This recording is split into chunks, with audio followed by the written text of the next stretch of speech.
A humanidade é o macaco ereto, evoluído perfeitamente para caminhar e correr em terra. Também temos características evolutivas que nos permitem desfrutar de um mergulho no mar. E à medida que avançamos como espécie, inventamos tecnologia complexa para nos levar ao fundo dos oceanos. Mas se tirarmos tudo isso, até onde podemos ir sem um grande submarino para nos proteger? Qual é a profundidade máxima que os humanos podem sobreviver? Sou Stu e isto é Debunked, onde distinguimos verdades de mitos e fatos de concepções errôneas. O mergulho em alto mar tem muitos perigos, além de tubarões e vilões de bonde com arpões. A pressão da água é o maior desafio para o corpo humano. Sentado no seu barco ao nível do mar, a pressão do ar é de uma atmosfera, a qual seu corpo está bem adaptado. Mas a apenas 33 pés debaixo d'água, a pressão é de 2 atmosferas. Com apenas essa pressão atmosférica extra, seus pulmões colapsarão pela metade. Se a pressão aumentar em uma atmosfera a cada 10 metros adicionais que você... Essa pressão elevada pode causar diversos problemas no corpo humano, que não está adaptado às condições subaquáticas, independente do equipamento utilizado. Você pode sofrer barotrauma, quando a pressão da água comprime os bolsões de ar dentro de você, rompendo seus tímpanos ou estourando os sacos de ar nos pulmões. Bolhas de ar no sangue podem causar embolia, levando a ataque cardíaco ou derrame. Ruim o suficiente em terra, pior ainda a 30 metros debaixo d'água. Alternativamente, você pode experimentar o êxtase das profundezas, também conhecido como narcose por nitrogênio. Isso ocorre porque pressões mais altas permitem que o corpo absorva mais nitrogênio, que compõe 78% do ar respirado.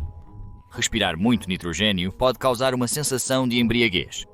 A 328 pés, cerca de 100 metros de profundidade, você poderia desmaiar. Em profundidades rasas, você pode fazer coisas perigosas como tentar respirar sem o regulador ou subir rapidamente para a superfície, o que pode causar a doença de descompressão, também conhecida como aeroembolismo. Subir na velocidade adequada permite que seus pulmões eliminem o excesso de nitrogênio absorvido pelo corpo sob maior pressão. Se você subir rapidamente, os gases se expandirão subitamente, como ao abrir uma bebida gaseificada.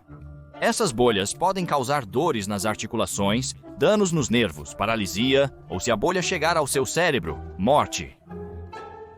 Para reduzir os riscos, os mergulhadores precisam de treinamento adequado, e os cilindros de mergulho normalmente têm uma mistura especial de ar comprimido com até 36% de oxigênio. O limite seguro recomendado para mergulho é de no máximo 40 metros de profundidade. O equipamento de mergulho e o cuidado ao mergulhar podem ajudá-lo a evitar essas condições desagradáveis. E se você não tiver nenhum equipamento? Até que profundidade você pode mergulhar apenas segurando a respiração?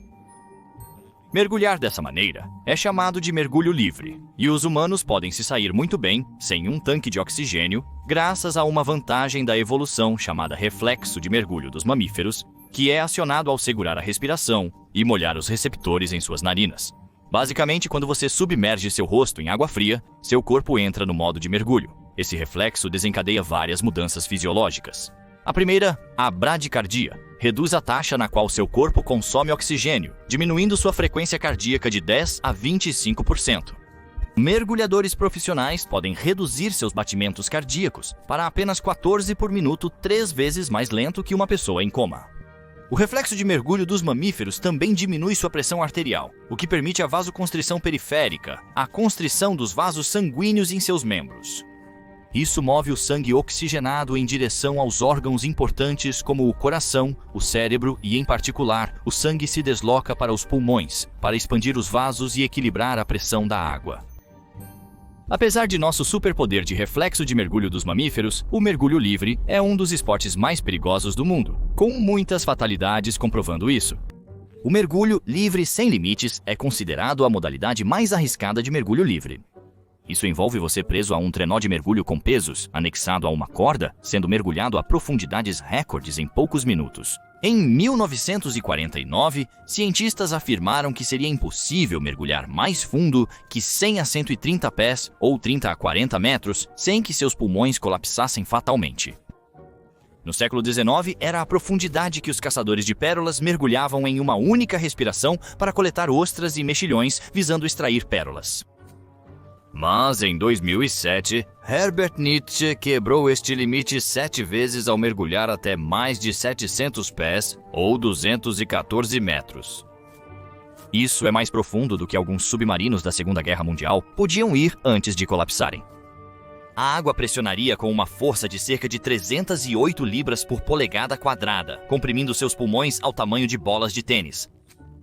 Em 2012, Herbert Nietzsche melhorou seu recorde para 831 pés, ou 253 metros, mas depois sofreu uma grave doença de descompressão. Ele passou por meses de reabilitação e vários derrames cerebrais antes de se recuperar. Surpreendentemente, este pode não ser o limite. O autor James Nestor e o biofísico John Fitz-Clarke acreditam que o recorde de Nietzsche está distante da profundidade máxima. As simulações de laboratório de Clarke indicam que o limite final está próximo a 1000 pés de profundidade. Isso equivale a mais de 3 campos de futebol americano de ponta a ponta e a subir até o topo da Torre Eiffel debaixo d'água. Mesmo que você coloque seu equipamento de mergulho novamente, será difícil superar este limite previsto de 1000 pés, com o mergulho mais profundo já registrado chegando a 1090 pés, ou 332 metros, por Ahmed Gabur no Mar Vermelho em 2014.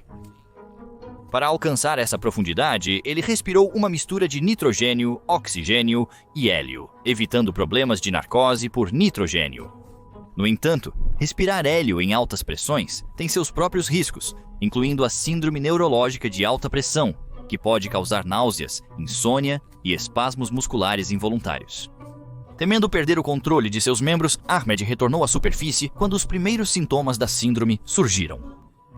O mergulho durou apenas 12 minutos, mas os perigos da descompressão exigiram 15 horas para retornar com segurança à superfície. O longo tempo de descompressão é um problema para mergulhadores comerciais que trabalham por horas em grandes profundidades. Para contornar isso, eles usam uma técnica chamada mergulho de saturação. Comumente utilizado nas indústrias de gás e petróleo, aqui o mergulhador adapta seu corpo às pressões das águas profundas em uma câmara de alta pressão, usando-a ou a um sino de mergulho pressurizado para viajar para do fundo do oceano. Os mergulhadores não precisam passar dias descomprimindo ao retornar à superfície, pois nunca deixam o ambiente pressurizado. Eles retornam no pod e seguem vivendo sob a pressão do fundo do mar. E com a descompressão da saturação de mergulho, levando mais de um dia por cada 30 metros, você estaria olhando para muitas horas de trabalho perdidas. Os mergulhadores de saturação viverão em uma câmara de pressão por até 28 dias consecutivos. É muito arriscado ficar doente por respirar nitrogênio sob alta pressão. Então, os mergulhadores de saturação respiram uma mistura de oxigênio e hélio. Não só o hélio ajuda a passar o tempo com vozes engraçadas, mas também é útil, pois é bastante bom em conduzir calor, e isso é bastante importante com as frias profundezas do oceano, atingindo uma temperatura média de 3,8 graus Celsius, ou 39 graus Fahrenheit. Mas isso não basta para evitar que sofram de hipotermia. Os mergulhadores de saturação normalmente recebem água quente na camada externa de seus trajes através de um umbilical, conectado à superfície, mantendo-os agradavelmente aquecidos no fundo do oceano. Os mergulhadores podem nadar em profundidades que de outra forma os esmagariam. Em 1988, o mergulho mais profundo já registrado viu uma equipe de mergulhadores comerciais franceses passar 6 dias trabalhando a mais de 518,1 metros, ou 534 metros, cerca de 1,5 vezes a altura do Empire State Building, e mais profundo que a profundidade máxima de mergulho de uma baleia azul. A pressão da água era tão alta que seus pulmões estavam quase a zero de capacidade e mal podiam funcionar. Então eles respiravam uma mistura especial composta principalmente do gás mais leve conhecido pelo homem, o hidrogênio, e continha apenas 1% daquele gás pesado e irritante, o oxigênio. Embora este seja o mergulho em águas abertas mais profundo já registrado, a COMEX seguiu isso em 1992, com um experimento em uma câmara de pesquisa hiperbárica, que provou que os humanos podem sobreviver ainda mais profundamente, com um mergulhador atingindo uma profundidade sintetizada de 2.300 pés ou 701 metros. Este experimento, que quebrou o recorde, exigiu 24 dias de descompressão e mais 2 meses e meio de monitoramento. Para mais informações sobre os limites da sobrevivência humana, deixe-nos um comentário.